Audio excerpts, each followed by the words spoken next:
जीवन मुक्ति। जीवन की मुक्ति आशा करता हूँ साथ संगत जी निरंकार की कृपा से आप सभी अच्छे हो गए, स्वस्थ हो गए। साथ संगत जी, आप जी के चरणों में बहुत ही सुंदर प्रेरणादायक कहानी विचार जिसका विषय है जीवन की मुक्ति।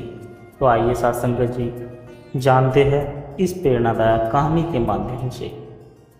साथ संगत जी, आज मैं आपको सुनाने जा रहा हूँ एक ऐसी अद्भुत कहानी जो आपके हृदय को छू जाए और आपको जीवन के असली उद्देश्य का ज्ञान कराएगी। और यह कहानी है साथ संगत जी जीवन की मुक्ति। हम सब जीवन में सुख, शांति और मुक्ति की तलाश में भटकते रहते हैं, लेकिन क्या आपको पता है कि असली मुक्ति किसे कहते हैं और इसे कैसे पाया जा सकता है? साथ संगत जी, क्योंकि इसमें छिपा है हर एक संदेश आपको आत्मज्ञान और सच्चे परमात्मा से जोड़ने में सहायक होगा। तो चलिए साथ संगत जी शुरू करते हैं। बहुत समय पहले की बात है, मध्य प्रदेश के एक छोटे से गांव में रामकिशोर नाम का एक किसान रहता था। उसके पास खेती की थोड़ी सी जमीन थी, एक प्यारी सी पत्नी सरोजनी और 2 बच्चे गुड्डू और मंजरी। रामकिशोर मेहनती था, पर हर साल कभी सूखा, कभी अतिवृष्टि, कभी फसल की बर्बादी उसके जीवन को कठिन बनाती रहती। उसने कई बार पुजारी से लेकर तांत्रिकों तक से मदद मांगी, मंदिरों में चढ़ावा चढ़ाए, व्रत की, दान की, पर शांति फिर भी नहीं मिली। एक दिन गांव में एक साधु का आगमन हुआ। गांव वाले कहते ये साधु कोई साधारण साधु नहीं, ये परम ज्ञान रखते हैं, इनकी एक झलक ही जीवन बदल देगी। रामकिशोर भी अपनी पत्नी के साथ साधु के दर्शन को गया। वहाँ सैकड़ों लोग बैठे थे। साधु ने शांति से आंखें खोली और एक गहरी मुस्कान के साथ बोले, मनुष्य जन्म केवल अन्न, जल, धन, परिवार के लिए नहीं, इसका मुख्य उद्देश्य है आत्मा को परमात्मा से मिलाना। यही जीवन की मुक्ति है। रामकिशोर को ये शब्द सीधे दिल में उतर गए। उसने हाथ जोड़कर साधु से पूछा, महाराज, क्या आप मुझे जीवन की मुक्ति का मार्ग दिखा सकते हैं? साधु बोले, मार्ग तो भीतर है, बस ध्यान, सत्संग और सेवा को जीवन का हिस्सा बना लो। मन को बार बार परमात्मा की याद में लगाओ, यही साधना है। रामकिशोर ने साधु को बताए अनुसार जीवन को बदलना शुरू कर दिया। पहले तो गांव वाले उसका मजाक उड़ाते, अब किसान नहीं साधु बन गया। लेकिन रामकिशोर डगमगाया नहीं। वह खेतों में हल चलाते समय भी भगवान का नाम जपता था। घर लौटकर परिवार को भी सत्संग में बिठाता। धीरे धीरे गांव में उसका सम्मान बढ़ने लगा। लोग उसके घर सत्संग सुनने आने लगे। शुरू में सरोजनी को संदेह था घर गृहस्थी छोड़कर कहीं साधु न बन जाए, पर रामकिशोर ने उसे समझाया, मैं गृहस्थ में ही रहकर मुक्ति पाऊंगा। यह संसार त्यागने से मुक्ति नहीं मिलती, मन का मैल धोने से मुक्ति मिलती है। सरोजनी भी उसके साथ जुड़ गई। अब दोनों मिलकर गांव में सेवा करते, बुजुर्गों की मदद करते, रोगियों को जड़ी बूटियां बांटते। रामकिशोर का घर अब गांव का सत्संग स्थल बन गया।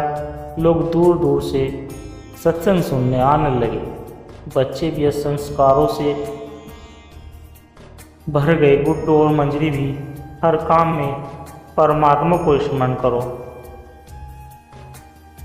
इस सिद्धांत पर चलते।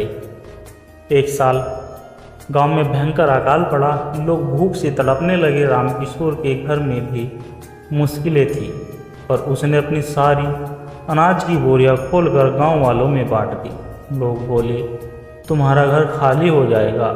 रामकिशोर हंसकर बोला, जो परमात्मा का है वही लौटेगा, चिंता कैसी। उसकी निस्वार्थ सेवा से गांव वालों को भी अद्भुत शक्ति मिली। उन्होंने एकजुट होकर नए कुएं खोदे, नए खेत जोते और थोड़ी थोड़ी फसल तैयार कर ली। कई वर्षों बाद वही साधु फिर से गांव आए।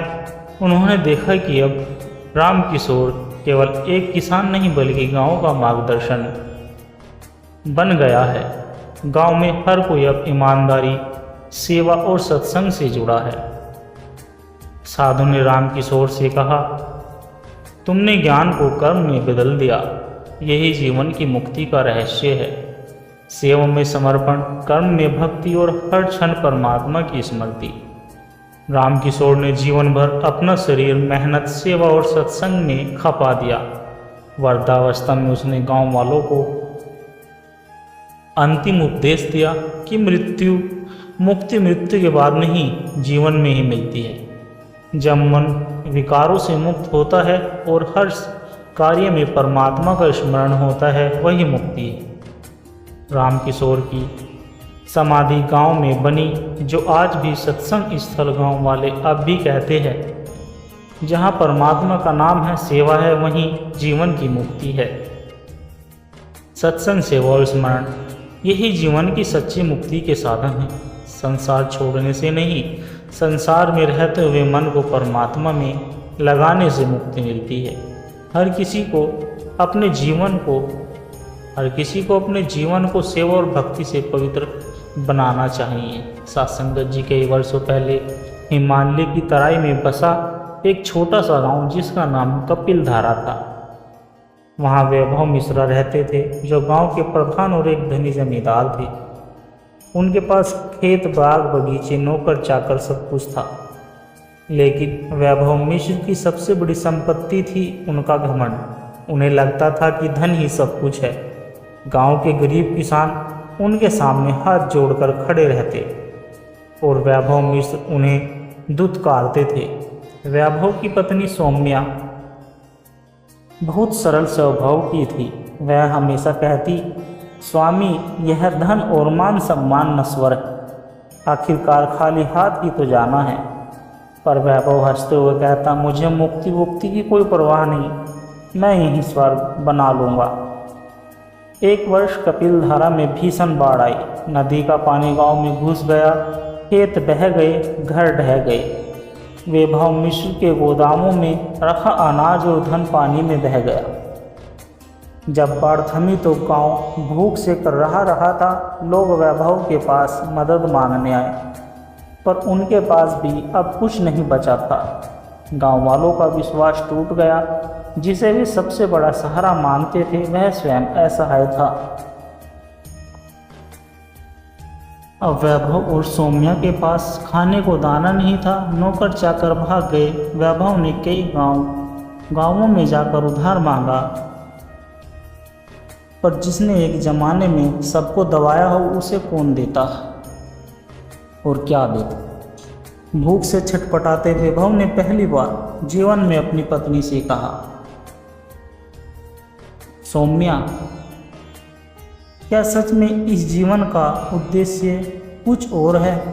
मैंने तो केवल धन को भगवान समझा था। सौम्या ने उसके हाथ पकड़कर कहा, धन बाहरी साधन है, लेकिन मुक्ति मन की अवस्था है। जिसने अंतरात्मा को पहचान लिया वही मुक्त है। उसी गांव में एक संत वाचक आए। वे टूटी मीडिया में गांव वालों को ज्ञान सुनाते। सौम्या ने वैभव को खींचकर सत्संग में बैठाया। संत बोले, मनुष्य का शरीर 4 दिन का है, धन, परिवार, संबंध सब यहीं छूट जाएगा। केवल जो आत्मा ने अनुभव किया वही साथ जाएगा। इसलिए इस जीवन में ही मुक्ति पा लो। मोह से मुक्त होकर सेवा और भक्ति से जुड़ जाओ। वैभव के आंखों से आंसू बहने लगे। जिसने कभी ईश्वर का नाम नहीं लिया, वह अब अपनी भूल पर पछता रहा था। अब वैभव ने बचे कुचे खेत गांव वालों में बांट दिए। खुद फावड़ा लेकर दूसरों के खेतों में काम करने लगा। गांव के अनाथ बच्चों को पढ़ाने बैठा। उसका अहंकार ऐसे टूटा जैसे गांव के लोग अब उसे फिर से आदर से देखने लगे। पर इस बार किसी ने डर से नहीं बल्कि प्रेम से। जब वैभव ने सेवा का मार्ग पकड़ा, उसी समय सौम्या को गंभीर बुखार ने घेर लिया। डॉक्टर ने हाथ खड़े कर दिए। गांव वालों ने कहा, अब भी तो परमात्मा को पुकारो। वैभव ने सौम्या के सिरहाने बैठकर कहा, आज तक मैंने सिर्फ पैसा कमाया, लेकिन तुम्हारे कारण मुझे सच्चे जीवन का अर्थ मिला। अगर तुम्हारी सेवा करके जीवन की मुक्ति मिलती है तो मैं अपनी अंतिम श्वास तक तुम्हारी सेवा करूंगा। सौम्या की तबीयत सुधरती रही। वैभव की निस्वार्थ प्रार्थना ने चमत्कार किया। वैभव ने संतवाचक की शरण में रहकर गांव में बड़ा सत्संग केंद्र बनवाया। अब रोज भजन कीर्तन प्रवचन होने लगे। गांव के युवा शराब छोड़कर भक्ति की राह पर चल पड़े। एक समय का घमंडी वैभव अब सबका प्रिय सेवक बन गया था। कई वर्षों बाद वैभव वृद्ध हो गया। एक दिन उसे गांव वालों ने बुलाकर कहा, मैंने बहुत पाप किए, पर सेवा और भक्ति ने मेरे जीवन को मुक्त कर दिया। याद रखना, मुक्ति किसी मंदिर या जंगल में नहीं मिलती, मुक्ति इसी जीवन में सेवा और प्रेम में छुपी है। इतना कहकर वैभव ने अपनी अंतिम श्वास ली। आंखें बंद की, पर मुख पर मुस्कान थी। सौम्या ने कहा, अब इन्हें सच में मुक्ति मिल गई, क्योंकि इन्होंने मन को मुक्त कर लिया। साथ संगत जी, धन कभी स्थायी नहीं होता। संपत्ति, सच्ची संपत्ति सेवा, भक्ति और सत्संग है। अहंकार इंसान को बांधता है और प्रेम त्याग उसे मुक्त करता है। मुक्ति केवल मृत्यु का विषय नहीं, बल्कि जीते जी आत्मा को परमात्मा से जोड़ने का मार्ग है। साथ संगत जी,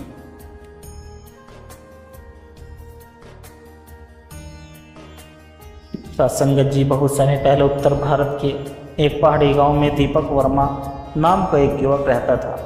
वह पढ़ा लिखा था, शहर में नौकरी करता था, मगर उसके मन में हमेशा एक प्रश्न कचोटता रहता था कि मैं कौन हूँ, क्यों जन्मा हूँ और क्या सच में कोई ईश्वर है। कई बार दीपक ने अपने पिताजी से पूछा, पिताजी भगवान कहाँ रहते हैं? पिताजी ने हंसकर कहा, मंदिर में। दीपक कहता, मंदिर में तो पत्थर की मूर्ति है, भगवान कहाँ है? कोई उत्तर नहीं मिला।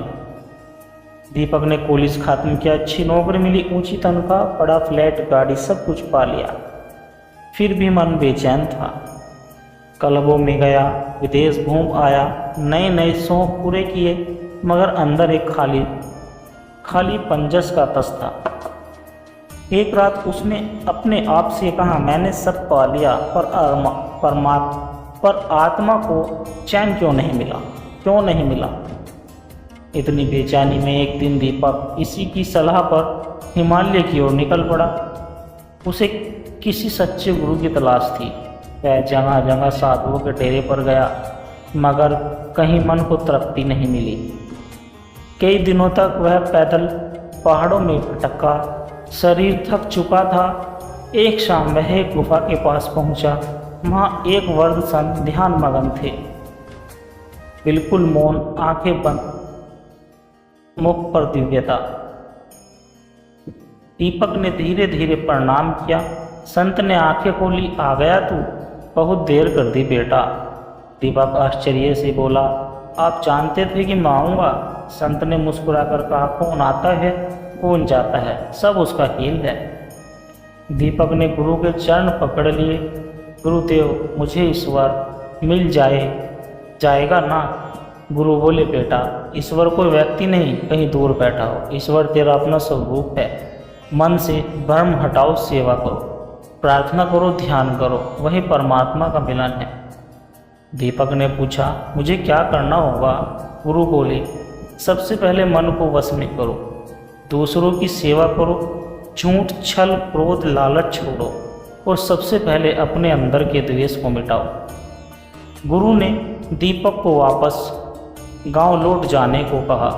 दीपक बोला, गुरुदेव, मैं आपके पास रहना चाहता हूँ। गुरु बोले, जो सच में साधक है उसे जंगल नहीं, दुनिया में साधना करनी होती है, वही परमात्मा है। दीपक गांव लौट आया।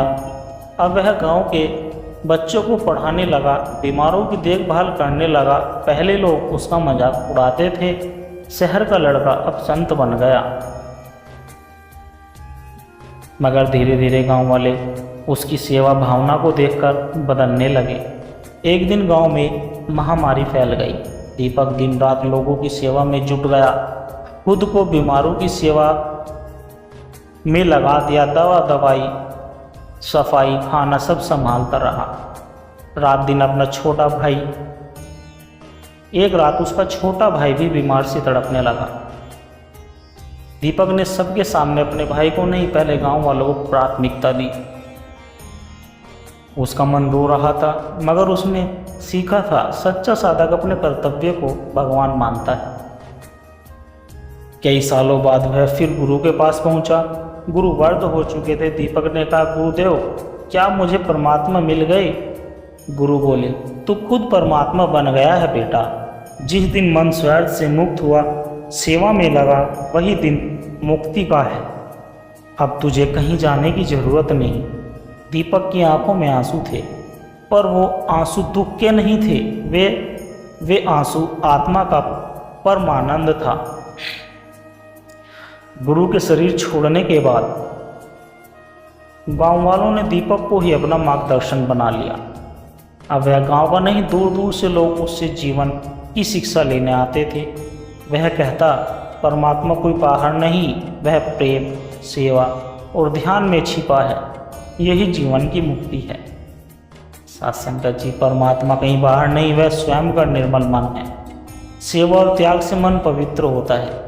सच्ची मुक्ति जीवन में ही संभव है, जब मन को भ्रम से मुक्त कर दिया जाए। साथ संगत जी, दास के द्वारा कही गई प्रेरणादायक कहानी विचार यदि आप जी को अच्छे लगे हो तो वीडियो को लाइक करें, शेयर करें और कमेंट बॉक्स में धन्य निरंकार जी जरूर लिखें। और दास को आशीर्वाद दें कि आप जी के चरणों में हर रोज़ ऐसे ही प्रेरणादायक कहानी विचार लेकर आता रहूं। और साथ संगत जी, दास की प्यार भरी विनती आप जी के चरणों में कि दास के चैनल सोना इंस्पायर विचार को सब्सक्राइब जरूर कर दें। साथ संगत जी, प्यार से कहना, धन्य निरंकार जी।